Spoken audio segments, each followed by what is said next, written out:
விடுதலை சிறுத்தைகள் கட்சியினுடைய தொண்டர்கள் போய் சண்டை போட்டு அடிக்கிறாங்க அப்படின்னா அது எவ்வளவு பெரிய குற்றம். அது ஒருத்தர் என்ன அடிக்க வராங்க, அடிக்க வரப்ப நான் அடி வாங்குவேனா? என்ன தற்காத்து நான் உயிரோடு இருக்கணும்ல. அவர் போன இடம் எங்க, அவர் தாக்குன இடம் என்ன, யாரை தாக்குனாங்க, அதுவே இங்க சட்டம் ஒழுங்கு இருக்குதான்னு இருக்குல்ல. ஒரு டிஜிபி ஆபீஸ் உள்ள ஒருத்தர் போறாரு, அந்த டிஜிபி ஆபீஸ் உள்ளே ஒருத்தருக்கு பாதுகாப்பு இல்லாம ஒருத்தர் விடுதலை சிறுத்தைகள் போறவன் இறங்கி வந்து அடிக்கிறான் அப்படின்னா இங்க சட்டம் ஒழுங்கு எப்படி இருக்கு? ஸ்டாலினுக்கு இங்க பாதுகாப்பு இல்லை. ஆடுதுறையில ஒரு மீட்டிங் நடக்கிறப்ப முண்டத்துக்கு உள்ள போடுறாங்க. குண்டு கலாச்சாரம் இன்னைக்கு வந்து வெடிகுண்டு கலாச்சாரம் ரொம்ப பிரமாதமா போயிட்டு இருக்கு. இன்னைக்கு திமுக ஆட்சிகளுக்கு இங்க இருக்கக்கூடிய போலீஸ் அதிகாரிகள் மிகப்பெரிய ஒரு சொம்பை தூக்குகிறார்கள். சட்டம் ஒழுங்கு இங்க செத்து விட்டது. போய் அரெஸ்ட் பண்றான். ஏன்னா திமுக எதிரான பரப்புரை சொல்றாரு. திமுகவும் விடுதலை சிறுத்தைகள் கட்சிகள் என்ன சொல்ல வராங்கன்னா, பொதுவெளியிலோ இணையதளத்திலேயோ நீ திமுகவுக்கு எதிராகவோ விடுதலை சிறுத்தைகள் கட்சிக்கு எதிராகவோ சொன்னால் உங்களை அடிப்போம். இது நடந்த விஷயம் வந்து விடுதலை சிறுத்தைகள் கட்சிக்கும் ஏர்போர்ட் மூர்த்திக்குமான நடந்த சண்டை. இதுல ஒரு திமுக வந்து உள்ள நுழைக்கிறதே முதல்ல தப்பு. திமுக எதிரான பரப்புரையும் விடுதலை சிறுத்தைக்கு எதிரான பரப்புரையும் ஒரு முன்வைக்கிறதுனால அவரை போய் தாக்கினார்களே, அதற்கு விடுதலை சிறுத்தைகள் கட்சியினுடைய தலைவர் திருமாவளவன் கண்டனம் தெரிவிச்சாரா?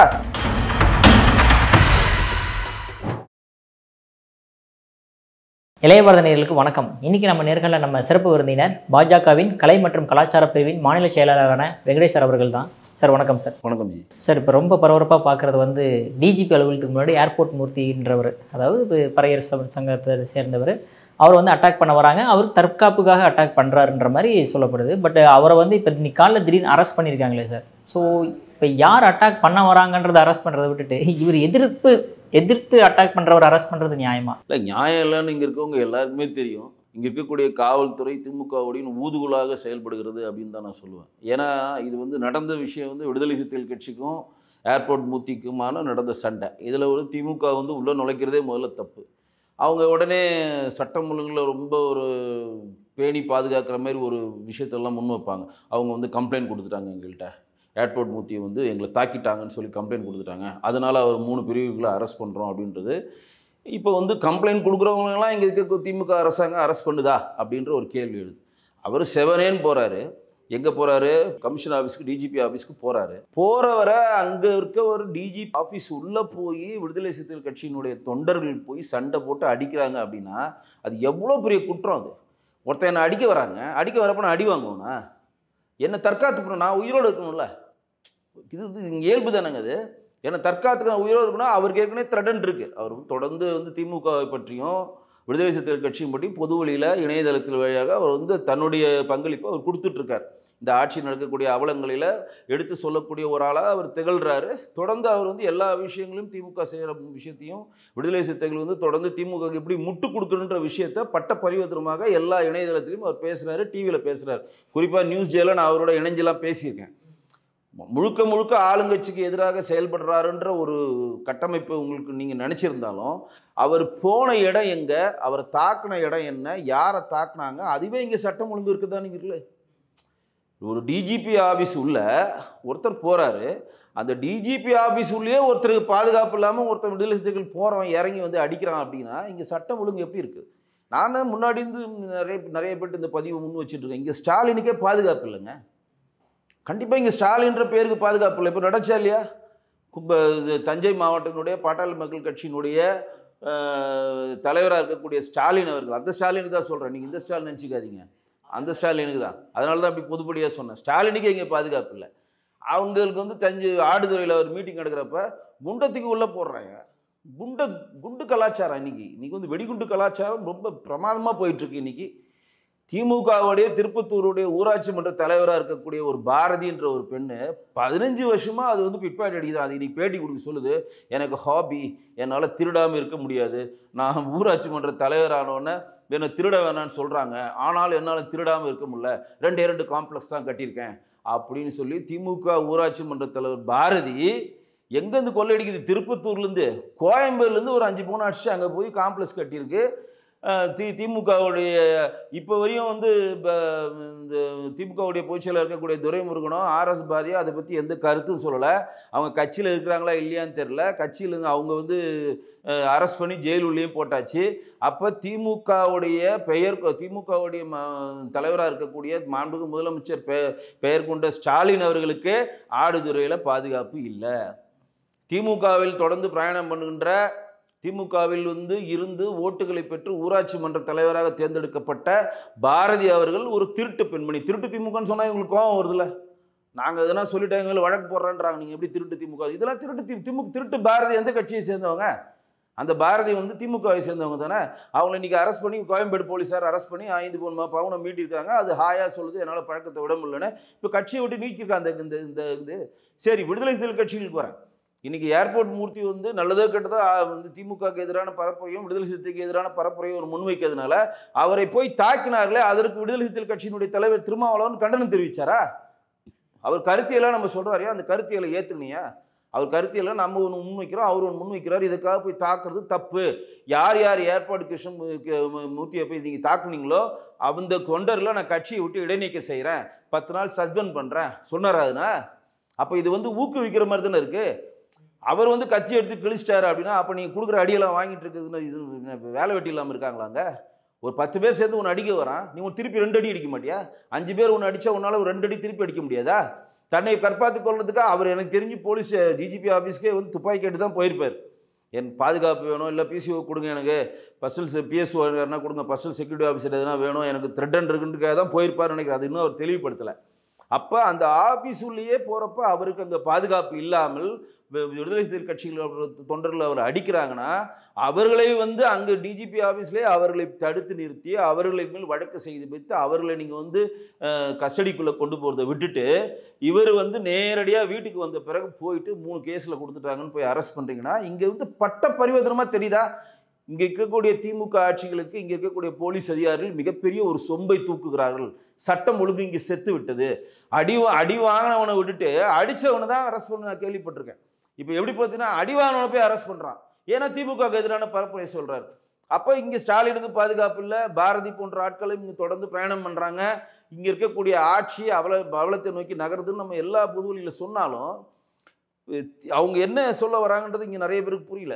திமுகவும் விடுதலை சிறுத்தைகள் கட்சிகள் என்ன சொல்ல வராங்கன்னா, பொதுவெளியிலோ இணையதளத்திலேயோ இப்போ டிவி தொலைக்காட்சிகளிலேயோ விவாதங்களையோ மேடைகளிலோ நீ திமுகவுக்கு எதிராகவோ இண்டி கூட்டணிக்கு எதிராகவோ விடுதலை சிறுத்தைகள் கட்சிக்கு எதிராகவோ சொன்னால் உங்களை நாங்கள் அடிப்போம். ஆனால் நாங்கள் அடிப்போம். அடி வாங்கினா உன்னை அரெஸ்ட்டும் பண்ணுவோம். அதுதான் இப்போ சொல்ல ஒரு செய்தி. இப்போ மற்றவங்க பார்த்து பயப்படுவான்ல. இப்போ எவ்வளோ பேர் வந்து திமுகவுக்கு எதிரான பரப்புரை செய்கிறாங்க. அவங்களாம் இதை பார்த்து என்ன பண்ணுவோம், ஆஹோ திமுக இனிமேல் நம்மளை விட மாட்டாங்க, ஏர்போர்ட் மூர்த்தியை அரெஸ்ட் பண்ணாமல் நம்மளே அரெஸ்ட் பண்ணுவாங்க, நம்மளையும் போட்டு அடிப்பாங்க, நம்ம போய் கம்ப்ளைண்ட் பண்ண சொன்னால் நீ கம்ப்ளைண்ட் வந்து 5:05க்கு தான் கொடுத்தேன், அவன் நேற்று நைட்டே கொடுத்துட்டான், உன்னை அரெஸ்ட் பண்ணுறான், அப்படியே உட்காரு, உன்னை அப்படியே உள்ளே கொண்டு போகிறேன் அப்படின்னு தான் சொல்லுவாங்க. அப்போ இங்கே நியாயம் இருக்கா? எப்படி இருந்தாலும் அவர் ரிமாண்ட் பண்ணி 15 நாள் வச்சு கோர்ட்டில் போனால் அது டிஸ்மிஸ் ஆகிடும். எனக்கு தெரிஞ்சு ஜட்ஜி கேட்டு காரை துப்பி வெளியே. ஆமாம் சார், அவர் வீடியோ பார்ப்பார்ல, எப்படி வீடியோ பார்ப்பார்லங்க, அவருக்கு தெரியுங்களா? அவனுக்கு என்னன்னா அந்த 5 நாள் 10 நாள் உள்ளே இருக்கட்டும், அந்த முன்ஜாமீன் கிடைக்கிற வரையும் உள்ளே இருக்கணும்ல, அது வரையும் இருக்கட்டும். திருப்பி ஒரு வாட்டி ஜெயிலுக்குள்ளே வரப்போ பயப்படுறப்ப நம்மளை பற்றி பேச மாட்டான்றாங்க. அது தவறு.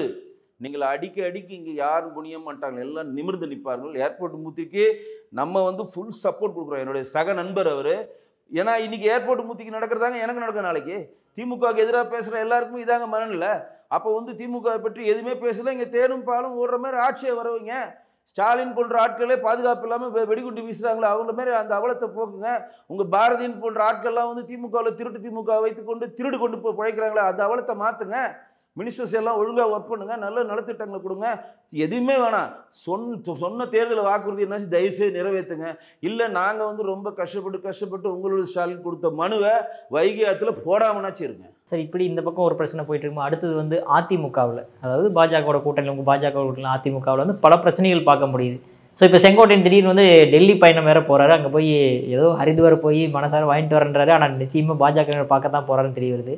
இந்த பிரச்சனைகள் எப்படி சால்வ் ஆகும்னு நினைக்கிறீங்க? இல்லை, இது வந்து பாஜகவுக்கும் அதிமுகவுக்கும் எந்த பிரச்சனையும் கிடையாது. இன்றைக்கு வரையும் தேசிய ஜனநாயக கூட்டணியில் மாண்புமிகு எடப்பாடி பழனிசாமி தலைமையில் இருக்கக்கூடிய ரெட்டலை வைத்து கொண்டிருக்கிற அதிமுக அங்கம் பெற்றிருக்கிறது. பாஜகவினுடைய கூட்டணி கட்சியான அதிமுகவில் சில சலசலப்புக்கு ஏற்படணும். அது அந்த கட்சியை சரி பண்ணி உள்ளே வந்துடும்.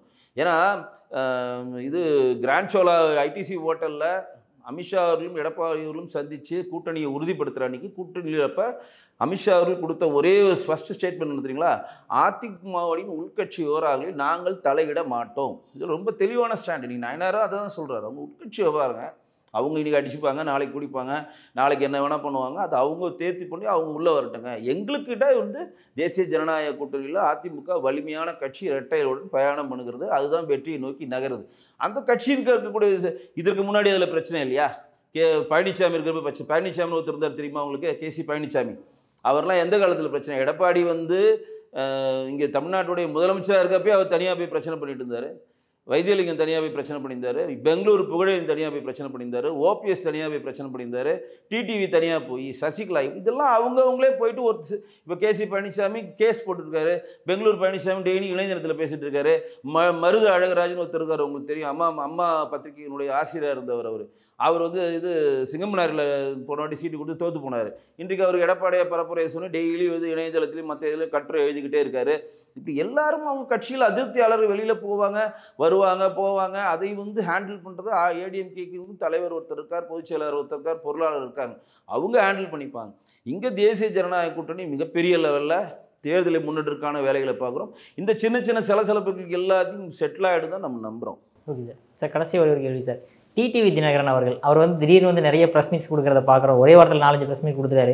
கொடுக்கும்போதெல்லாம் ஒரு விஷயத்தை என்ன சொல்கிறாருன்னா, நயினார் நாகேந்திரன் எங்களுக்கு சரியான ஒரு மரியாதை கொடுக்கல, ஸோ அந்த காரணத்துக்காக தான் நாங்கள் வந்து விட்டு வெளியே வர வேண்டியதாக இருக்குது. ஓபிஎஸ்ஸை வந்து என்ன நாங்களாம் சின்ன கட்சி எங்களை நினைக்கிறாரு, உதாசீனப்படுத்துறாரு அப்படின்ற மாதிரி ஒரு குற்றச்சாட்டு வைக்கிறாரு சார் ஒரு மாநில தலைவர் மேலேயே. இல்லை, இது வந்து ஒரு எங்களோட மாநில தலைவர் மேலே அவர் சொல்கிறது வந்து நம்ம ஏற்புடையதாக ஏற்றுக்க மாட்டோம். ஒன்று. ரெண்டாவது வந்து நம்ம வெளியே போகிறதுக்கான சில பேர் காரணங்கள் தேடுற விஷயமாக தான் அதை நான் பார்க்குறேன். வெளியே போகிறப்ப என்ன சொல்லுவாங்க, சாப்பாடு சரியில்லை. ஒரு படத்தில் கவுண்டர் பண்ணி பண்ணுவான் பார்த்தீங்களா, சாப்பாட்டில் கல்லுன்னு சொல்லி கல்யாணத்தை நிறுத்திடலாம் மாப்பிள்ள அப்படின்வான். எப்படா சொல்கிறது, பிறகு பெரிய சங்கல் எடுத்து நடுவில் வைப்பான், சாப்பாட்டில் கல், அது கல் கேள்விப்பட்டிருக்காது, இவ்வளோ பெரிய கல்லாயா அப்படின்வான். அந்த மாதிரி தான் இதை நான் எடுத்துக்கிறேன். சரிங்களா, உள்ளே இருக்கிறப்ப இப்போ நீங்கள் வந்து டிடிவி என்ன சொல்கிறாங்கன்னா, எடப்பாடி பழனிசாமி தான் முதலமைச்சர் வேட்பாளர்ன்ட்டு நீங்கள் இப்போ சொல்கிறீங்க, ரைட்டா? நாங்கள் வந்து எடப்பாடி பழனிசாமி எதிர்த்து தான் கட்சியே ஆரம்பிச்சிருக்கோம், எடப்பாடி பழனிசாமி தான் முதலமைச்சர், நாங்கள் எப்படி ஏற்றுக்கொள்வோம்னு அவர் சொல்கிறார். கரெக்டாக? இதை வந்து அமித்ஷா அவர்கள் அன்றைக்கே சொல்லிட்டார். இதில் நம்ம ஐடிசி ஹோட்டலில் தேசிய ஜனநாயக கூட்டணியுடைய கட்சிக்கு தமிழ்நாட்டில் எடப்பாடி பழனிசாமி தான் தலைமை தாங்குவார், எடப்பாடி பழனிசாமி தான் தமிழ்நாட்டுடைய முதலமைச்சர் வேட்பாளர், அன்றைக்கி அதை சொல்லிட்டார். ரெண்டாவது என்னென்னா, எடப்பாடி பழனிசாமிக்காக நீங்கள் பிரச்சாரம் பண்ணுவீங்களா அப்படின்னு ஒரு கேள்வியை டிடிவிக்கு அப்போ வைக்கிறப்ப அவர் என்ன சொல்கிறாருன்னா, நான் தேசிய ஜனநாயக கூட்டணியில் இருக்கிறேன், எங்கு போனாலும் நான் பிரச்சாரம் பண்ணுவேன் சொன்னாரா இல்லையா? நாம் ஒன்றும் பொய் சொல்லலை, இதெல்லாம் இதெல்லாம் வீடியோ வழிவாக இருக்கலாம். அவங்க கூப்பிட்டா நாங்கள் பிரச்சாரம் பண்ணுவோம், ஆனால் நாங்கள் தேசிய ஜனநாயக கூட்டணியில் இருக்கிறோம். இவர் வந்து நாங்கள் வந்து தேசிய ஜனநாயக கூட்டணிக்காக எல்லா தொகுதியிலும் பிரச்சாரம் பண்ணுவேன் டிடிவி தினகரன் பொதுவெளியில் சொன்ன பிறகு தான் எடப்பாடி அவர்கள் வந்து டிடிவி மேலே ஒரு கேஸ் போட்டிருந்தார். அம்மாவுடைய படங்களையும் அம்மாவுடைய பேரையும் அம்மாவோட கொடியையும் வந்து யூஸ் பண்ணக்கூடாது அப்படின்னு சொல்லி ஒரு கேஸ் போயிட்டு இருந்துச்சு. அந்த கேஸை எடப்பாடி பழனிசாமி வாபஸ் வாங்கினார். நல்லா கேளுங்க, இதெல்லாம் நடந்துச்சா இல்லையா? அது நானும் போய் சொல்லலை. எதுக்கு அவர் வாபஸ் வாங்குறாரு? இவர் நமக்காக பிரச்சாரம் பண்ணுறேன்னு சொல்கிறாரு, தேசிய ஜனநாயக கூட்டணியில் இருக்கார், நம்மளை எதுவும் டிஸ்டர்ப் பண்ணல. ரெண்டாவது வந்து எடப்பாடி பழனிசாமிக்கும் டிடிவிக்கும் எந்த சம்மந்தம் கிடையாது. ஏன்னா அவங்க கட்சியினுடைய தலைவர், அவர் அம்மா மக்கள் முன்னேற்ற கழகத்தினோட கட்சி தலைவர். எப்படி தமிழ் மாநில காங்கிரஸ் தலைவர் ஜி.கே. வாசன் இருக்கிறாரோ, எப்படி வந்து ஐஜேகே கட்சியினுடைய பாரிவேந்தர் இருக்கிறாரோ, மற்ற கட்சியில் இருக்கக்கூடிய நம்ம கூட்டணி கட்சியில் இருக்கக்கூடிய தலைவர்கள் எப்படி இருக்கிறாரோ, அதே மாதிரி ஒரு கூட்டணி கட்சியினுடைய தலைவர்னா இவர் ஒரு கட்சியின் தலைவர், அவருடைய கட்சியின் தலைவர். தேசிய ஜனநாயக கூட்டணியில் எல்லாரும் ஒருங்கிணைந்து செயல்படுறோம். இந்த இதில் போகிறப்ப ஒரே கட்சியில் இருந்துட்டு கேஸ் போட்டா, இப்போ ஒரே கூட்டணியில் இருக்கிறோம், நம்ம வந்து தேசிய ஜனநாயக கூட்டணியில் இருக்கோம், அப்போ ஒருத்தர் கூட்டணியில் இருக்கக்கூடிய கூட்டணி கேஸ் போட்டால் பொது வழியில் வேறு மாதிரி பரவுனால உடனடியாக அவர் வாபஸ் வாங்கினாரா இல்லையா? ஸோ அவர் வந்து ரொம்ப தெளிவாக இருக்கார்.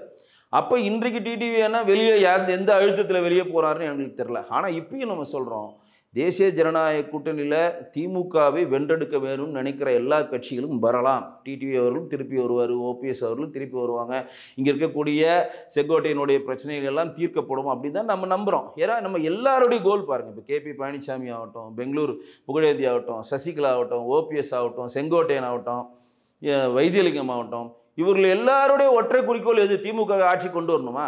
இல்லைல்ல. எப்படி இருந்தாலும் திமுக ஆட்சியை வீழ்த்திருந்தாங்க. அந்த புள்ளியில் எல்லாம் ஒன்று சேர்றாங்கல்ல. இவங்க எல்லாருமே வந்து ஏடிஎம்கேக்குள்ள சில சலசலப்புகளுக்கான கண்டென்ட் வேற, அது கட்சி உட்கட்சி பிரச்சனை, அது உள்ள வரல. ஆனால் இவர்கள் எல்லாரும் சேர்ந்து நீங்கள் டிடிவி முதல் கொண்டு சேர்ந்து நான் தனி கட்சி ஆரம்பிச்சிட்டேன், நான் திமுகவோட அலைன்ஸ் போகிறேன்னு சொல்கிறாரா?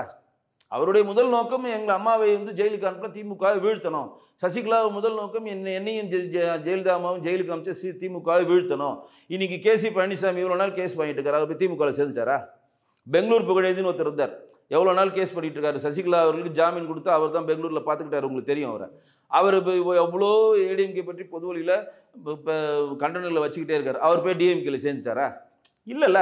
அப்போ இவர்கள் எல்லாம் உள்ளிருந்து போரிட போராளிகள். அதற்கான தீர்வை அந்த கட்சியினுடைய தலைமை எடுக்கும். அதற்கான அரவணைப்பை பண்ணுதா, அது அடுத்த கட்ட நடவடிக்கை நகர்றது நமக்கு எந்த பிரச்சனையும் கிடையாது. ஆனால் நம்ம என்ன நினைக்கிறோம், எல்லாருமே திமுக எதிர்க்கிற மனநிலை இருக்குனால நீங்களும் திமுக எதிர்த்து உள்ளே வரணும். இப்போ இருக்கக்கூடிய டிடி அவர்கள் என்ன ஆகட்டும், இப்போ கூட அண்ணாமலைஜி கூட சொல்லியிருக்காரு, மறுபரிசீலனை பண்ணணும், டிடிவி என்ன மறுபரிசீலனை பண்ணணும், ஓபிஎஸ் மறுசீலனை பண்ணணும், யார் யார் பிரச்சனை பண்ணுறீங்களோ அவங்களாம் அந்த பிரச்சனையை விட்டுட்டு திமுக வீழ்த்த வேணுன்ற பலத்தை கூட்டணும் அப்படின்னு தான் முன்வைக்கிறோம். இது நம்ம வைக்கக்கூட கோரிக்கை.